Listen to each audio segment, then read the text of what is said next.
Hello, this is teddygaming and welcome back to another video, and in this one we're going to be looking at all the TMNT comic books that are coming out in November. So let's go! Okay, so on November 1st, we had the TMNT The RW Collection Volume 3, the trade paperback version. Okay, so this book will be collecting a few issues from the TMNT ongoing series. We'll be collecting issue 21 to 28, and basically this was the 64 story arc, so I'll definitely recommend picking this book up because of how good that story arc was.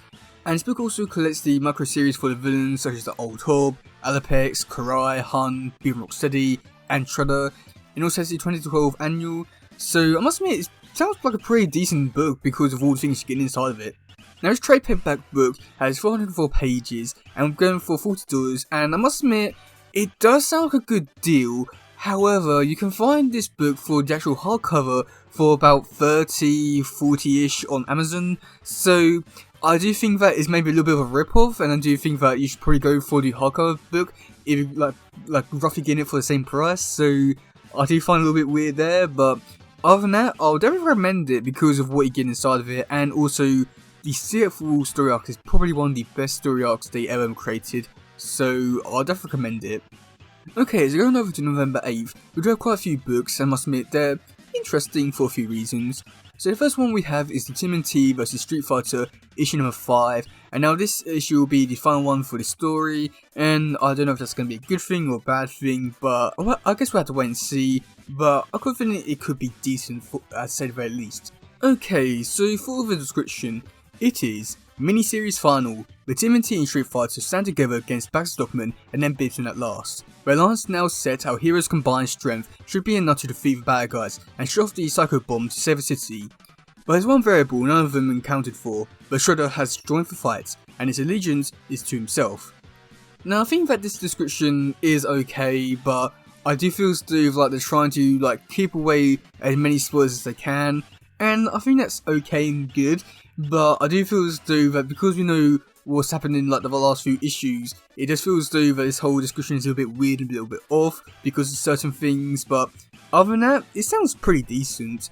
And we do have quite a few covers for this issue. We do have one by Ariel Medrell, one by Sarah Meyer, we have one by Tom Riley, and quite a few other ones which they all do look really great and amazing, and yeah, so that's coming out on November 8th. Okay, on November 8th we do have the TMNT The Last Ronin Lost Years hardcover edition, and this one will be collecting all these issues from the Last Ronin Lost Years miniseries, and I also do believe I may be collecting the Lost Day special as well, but I'm not entirely too sure about that.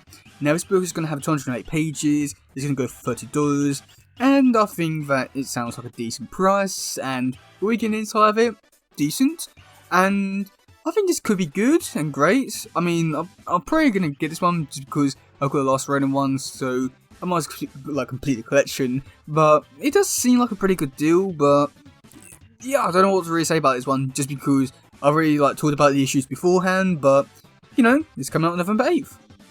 Also on November 8th, we have the TMNT The RW ongoing series, issue 145, and this one's supposed to be setting up the things for the next big story arc and starting off. And I do think that this could be a really interesting issue depending on what happens inside of it, because this is supposed to be the start of it, so a lot of things could happen, so I will think that this could be the one to watch for, just in case. But other than that, this one sounds like it's going to be really great. Now the description for this one is, change is constant, but family is forever. At least it's supposed to be. Since recent events have left his family fractured, Donto has taken upon himself to do whatever it takes to protect his brothers from a threat only he saw coming. Little does he know it's already too late. Armageddon is inevitable. Don't miss the first issue of Suffolk Campbell's definitive TMNT tale. The road to issue 150 starts here. And I must admit, it sounds like a really interesting issue, because at the same time, they don't really spoil anything, so I'm just not too sure what to really expect, but I've got a feeling that with this issue, something big's gonna happen at the ending. I don't know what it could be, but I've got a feeling that something big could be coming, just because of what this whole story is supposed to be about, but you never know! Now also with this issue, we do have quite a few covers, I'm not going to go into them right now, but I must admit they all do look really great and amazing. I do like Kevin Eastman's one, just because it's sort of like a Jaws reference and sort of but I don't know, most of these covers on here look really great and amazing. I can't wait to read this one, I've got a feeling it's going to be the standout issue. But yeah. Lastly on November 8th, they are reissuing the TMNT The Last Ronin issue number 1, and I don't know what to really say about this one again, just because This one's already come out quite a few years ago in different formats and stuff like that. And this one will be 52 pages and go for $5. There's a few covers already online, but just black and white ones of ones we've already seen before. And I just don't really know what to really say about it. It's just a reissue. And I do see some potential here to like tell some really interesting stories here, because like they could like reissue a lot more stories. So I'm wondering if they will be doing that with like 2012 ones, Rise, 2003, Archie, Mirage. So you know, it could be interesting. But so far, this is the only one which they're issuing on November 8th. Okay, on November 15th, we do have the TMNT, the last run in issue number 2. And again, this one is a reissue one. And I don't really know what to really say about this one, just because, again, it's reissue and the comics already come out quite a few years ago. And this one will be going for about $5 as well, and 52 pages.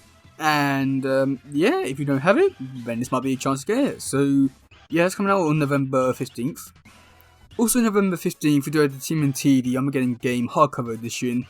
And I don't know what to really say about this one, because I have a few things to say about it. One, I am glad that it's coming out as a hardcover edition, and I do think that's really great.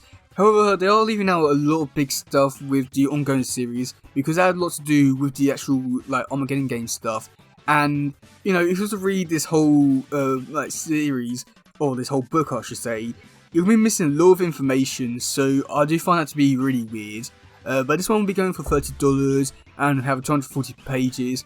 So I think that like we're getting there, it'd be decent, but you're not getting the full story, so I just find that to be really weird. But either way, it's cool, but why aren't they releasing the full story? But yeah, that's coming out on November 15th. Okay, and then going over to November 22nd, we do the TMNT, the last run in issue number 3 issue, and again, I don't know what to really say. It's just another reissue of a book we've seen like a few times. And again, this one will be going for about $5 and have 52 pages, and it's coming out then. And if you missed it, now's your chance. Also on November 22nd, we do have TMNT, The Stranger Things crossover, Director's Cut, issue number 1. And with this one, I don't know what to really say about this, just because the time of recording this one, issue number 4, the final issue for the series, has just come out. And already, like, basically next month, I'll be able to read the Director's Cut of it.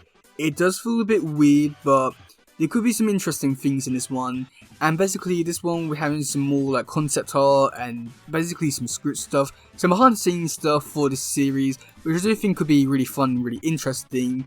And this one will go for about $6 and have 48 pages, so I'm interested to see what new stuff will be included in it. But at the same time, I don't really too much care for it, but it could be fun to read, but I'm not sure what to really expect in it, so it could be fun. Okay, and then going over to November 29th, we do have the TMNT, the Lost Ronin issue number 4 issue, and again, do I need to say anything else? It's 52 pages, it's $5, if you don't have it, nice chance. Yeah, let's move on. And then to end it all off, I think that this might be the best issue for the year, and maybe even the best issue for the series. It is the TMNT, the Salmon Adventures, issue number 7. And oh my god, this one might be the best issue ever, because there's going to be a ShredderCon. Yes, you heard it correctly. Shredder is having his own convention for himself. And it's a Christmas issue, and oh my god, I can't wait to read this one. This one's going to be the best one ever. I can't wait for this one so much. Okay, so then going into the description for this one, it is Season's Greetings from the Salmon Adventures. Only this year, Steve Hall's banned Saint Nick lookalikes outright. To the surprise of the TMNT and the rest of New York, the usual crews or cries of Kringles have been replaced by an army of Shredder cosplayers. They fill with a Santa-shaped hole in New York's heart. Shredder is hosting a convention celebrating himself. Is this really an altruistic act to lift spirits, or something more nefarious afoot? Move over, Santa. ShredderCon is coming to town.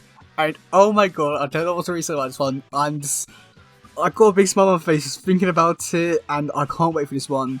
And this one's gonna be done by Sarah Myers, and oh my god, need I say more? This one's gonna be one of the best issues ever, and I can't wait for it.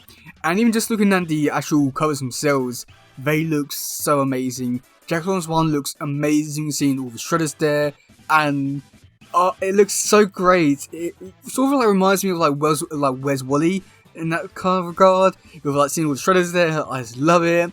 And then even seeing Sarah Myers one, that again is just so amazing. Just seeing Shredder, Krang, Ben Rocksteady just having fun while like another Shredder's taking pictures. Oh my god, this is gonna be the best issue ever. I can't wait for it. I got a feeling that this will be the best issue ever. I mean, I don't know why I keep saying it, but it might be. Looking forward to it so much. But yeah, other than that, I think my biggest problem with this one so far, other than the fact that I'm looking forward to it so much, is the fact that this one's not coming out in December. It does feel a little bit weird in that regard, but other than that, oh boy! So, yeah, let me know in the comment section below, what issue are you looking forward to the most? Are you looking forward to ShredderCon as well? But yeah, that's gonna be it for today, guys. If you just please share, let's just grab that stuff. Goodbye, yo. Bye!